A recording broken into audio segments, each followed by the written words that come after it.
Hi hello and welcome back to Karthik டன். தமிழக வெற்றி கழகம் அதனுடைய தலைவர் விஜய் அவருடைய தலைமையில் 108 தொகுதி அப்படிங்கிற அதிகபட்ச தொகுதியோட வெற்றி பெற்றிருக்காங்க.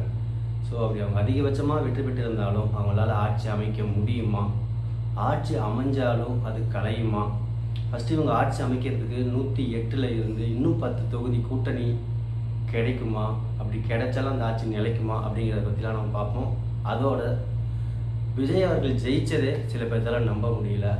தமிழ்நாட்டில் இந்த மாதிரி ஒரு ரிசல்ட்டை யாரும் நினச்சும் பார்க்கல. ஏன்னா நினச்சது ஒன்று நடந்தது ஒன்று அப்படிங்கிற மாதிரி தமிழ்நாட்டையே புரட்டி போட்டுருச்சு. சில பேர் யோசிச்சாங்க சரி ஓகே விஜய் ஜெயிப்பாங்க அப்படின்னு. சில பேர் யோசிச்சாங்க கருத்து கணிப்புலாம் என்ன வந்துச்சு அப்படின்னா 20-25%, அதிகபட்சமாக ஒரு 30-40 சீட்டு அப்படின்லாம் யோசிச்சாங்க.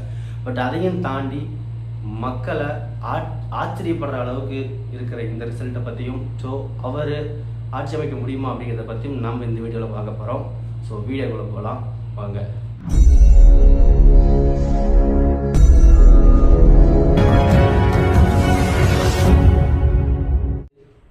டிவிகே வாங்கியிருக்க தொகுதி மொத்தமாக 108.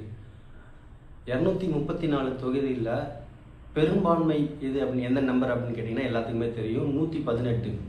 எந்த ஒரு கட்சி 118 இடங்களில் ஜெயிக்குதோ அந்த கட்சி ஆட்சி அமைக்கலாம். அப்படி இல்லைன்னா கூட்டணி முறையில் நான் ஒரு 40 நீ ஒரு 50 அந்த மாதிரி கூட்டணி சேர்ந்து அந்த நம்பர் 118 அப்படிங்கிறது வந்தது அப்படின்னா ஆட்சி அமைக்கலாம். இவங்களுக்கு இன்னும் 10 தொகுதி தேவைப்படுது. ஸோ இந்த 10 தொகுதியும் வேற கட்சியில் இருக்க ஆட்களோ யாராக வேணா இருக்கலாம். ஸோ வேறு கட்சியில் இருக்க ஆட்களோ ஒரு 10 தொகுதி இவருக்கு ப்ளஸ் பண்ணால் மட்டும்தான் 118 வரும். அப்படி 118 வந்தால் தான் ஆட்சி அமைக்க முடியும் அப்படிங்கிறது எல்லாத்துக்கும் தெரிஞ்ச உண்மை. ஸோ இவர் 108 தொகுதி வாங்கியிருந்தாலும் 118 வாங்கி சட்டமன்றத்தில் ஆட்சி அமைச்சாலும் அதுக்கப்புறம் ஸ்பீக்கர் எலெக்ஷன் ஒன்று நடக்கும். ஸோ அந்த ஸ்பீக்கர் எலெக்ஷன்லேயும் ஜெயிக்கணும். ஸோ அதுலேயும் பாஸ் ஆனால் மட்டும்தான் அதுக்கப்புறம் தொடர்ந்து ஆட்சி அமைக்க முடியும்.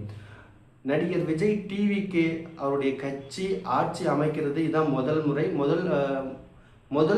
அவங்களுக்கு அவ்வளோ அனுபவம் இருக்குமா அப்படின்னு கேட்டிங்கன்னா நம்ம வெயிட் பண்ணி தான் பார்க்கணும். ஸோ எப்படி அப்ரோச் பண்ண போகிறாங்க, ஆப்போசிட் சைடு கேட்குற கேள்விக்கு என்ன பதில் சொல்ல போகிறாங்க, எப்படி அவங்களுடைய கவுண்டருக்கு எதிர் கவுண்டர் கொடுத்து அட்டாக் பண்ண போகிறாங்க அப்படிங்கிறதெல்லாம் வெயிட் பண்ணி தான் பார்க்கணும். ஏன்னா சட்டமன்றத்தில் நடக்கிறப்போ சட்டமன்றம் வேறு மாதிரி இருக்கும். ஸோ இதுதான் ஃபஸ்ட் அனுபவம் அவங்களுக்கு. அதை எப்படி செயல்படுத்த போகிறாங்க, என்ன அணுகுமுறையில் சட்டமன்றத்தில் இருக்க போகிறாங்க அப்படிங்கிறதெல்லாம் வெயிட் பண்ணி தான் பார்க்கணும்.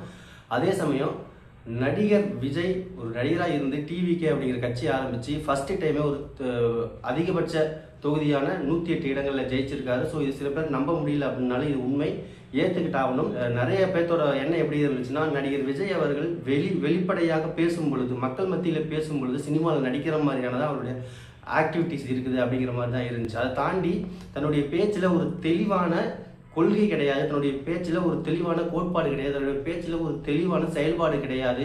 அவருடைய விஷன் என்ன, தமிழ்நாட்டு மக்கள் இதுவரைப்பட்ட கஷ்டத்தில் இருந்து எந்த பிளானை கொண்டு வந்து அந்த கஷ்டத்துலேருந்து மீட்க போகிறாங்க அப்படிங்கிற வெளிப்படையான எந்த ஒரு செயல்பாடுமே அவருடைய ஆக்டிவிட்டீஸில் தெரியல. வந்தார், ஸ்டேஜில் நின்னார், பயங்கரமாக பேசினார், சினிமாவில் பேசுகிற மாதிரி பேசினார். ஸோ அதோட ரிசல்ட் இப்படி வந்திருக்கு. அந்த விசில் அப்படிங்கிற ஒரு சின்னம் மட்டும்தான் நிறைய பேர்த்துக்கு அது ஒரு இமேஜ் அப்படிங்கிறது மட்டும் தான் நிறைய பேர்த்துக்கு போய் சேர்ந்துருக்கு. இல்லை அவங்க ஜெயிச்ச தொகுதியில் இந்த வேட்பாளர் நேம் கூட தெரியாது அப்படிங்கிற மாதிரியான பேச்சுக்கள்லாம் இருக்குது.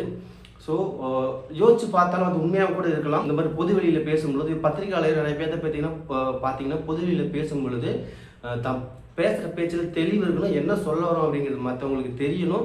ஸோ அதே டைம் எந்த மாதிரியான நம்முடைய செயல்பாடுகள் நம்ம தொண்டர்கள் பின்பற்றுவாங்க அப்படிங்கிறது நம்ம பார்க்கணும். ஸோ அந்த வழியெல்லாம் பார்க்கும் பொழுது விஜய் அவர்களுக்கு எதிர்பார்க்காத சில விஷயங்கள்லாம் நடந்து சரி ஓகே அதெல்லாம் கடந்து போவோம்.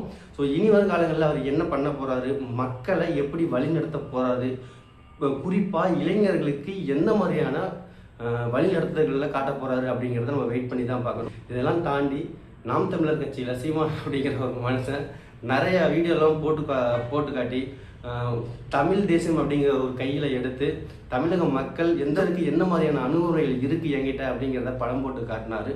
ஸோ ஒரு இயற்கை சார்ந்த விவசாயமாக இருக்கட்டும், சுய தொழில், அதாவது நம் தமிழ்நாட்டுக்கு தேவையான வருமானத்துக்கு தேவையான அனைத்து வழிகளையும் நாமே உருவாக்கி கொள்ளலாம் அப்படிங்கிற மாதிரிலாம் சொல்லியிருந்தார். எனவே அவரை மக்கள் புறக்கணிச்சிட்டாங்க. ஸோ அது ஒரு புறம் இருக்க, விசில் சின்னம் விஜய் அவர்கள் டிவிகே சின்னம் அதிகமாக ஜெயிக்க, ஸோ இப்பொழுது இந்த மாதிரியான ஒரு இடத்துல வந்து நிற்கிறோம்.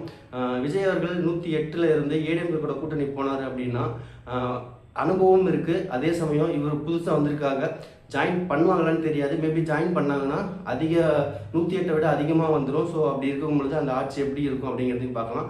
டிஎம்கே கூட கூட்டணி போவாங்களா அப்படிங்கிறது நமக்கு தெரியல, அதையும் நம்ம வெயிட் பண்ணி தான் பார்க்கணும். ஸோ பாமக இல்லை விசிகா இல்லை விசிகே இல்லை காங்கிரஸ் இந்த மாதிரியான கூட்டணி கூட சேர்ந்தாங்க அப்படின்னா அவங்களுக்கு தேவையானது கிடைக்கும்.